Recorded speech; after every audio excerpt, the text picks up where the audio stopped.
গতকাল ভোর 4টের সময় বাবিনের জ্বর আসে। জ্বরের ওষুধ খাওয়ানোর পর সারাদিনে তেমন অতটা গা গরম ছিল না, কিন্তু আজকে রাত 12টার সময় বাবিনের আবার জ্বর আসে।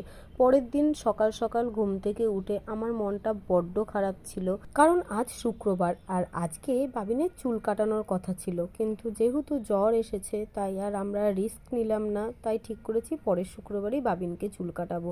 এইদিকে বর আর আমার সেজো দাদু দুজন মিলে এখন কলা গাছ কাটছে। দুপুর 1টার সময় বাবিনের আবার জ্বর আসে। বিকেলবেলায় ঘুম থেকে ওঠার পর বাবিনের শরীরটা একটু ভালো লাগছিল, তাই যখন মা পুজো দিচ্ছিল বাবিনও চলে গেছে দিদুনের সঙ্গে ঠাকুর ঘরে, একটু দুষ্টুমিও করছিল। আর এইদিকে সেজো দাদু টিভি দেখতে দেখতে এখন কড়াইশুঁটিগুলো বেছে নিচ্ছে। আর হ্যাঁ, মায়েদের কিন্তু বাজারও হয়ে গেছে, কারণ কালকে শনিবার আমাদের বাড়িতে ভোগ লাগানো হবে, ঠাকুরকে ভোগ দেওয়া হবে। আমি এইদিকে চা করে নিয়েছি, চা খাওয়ার পর সিঙ্গারা আর মিষ্টি দিয়ে বিকেলে টিফিনটা করলাম।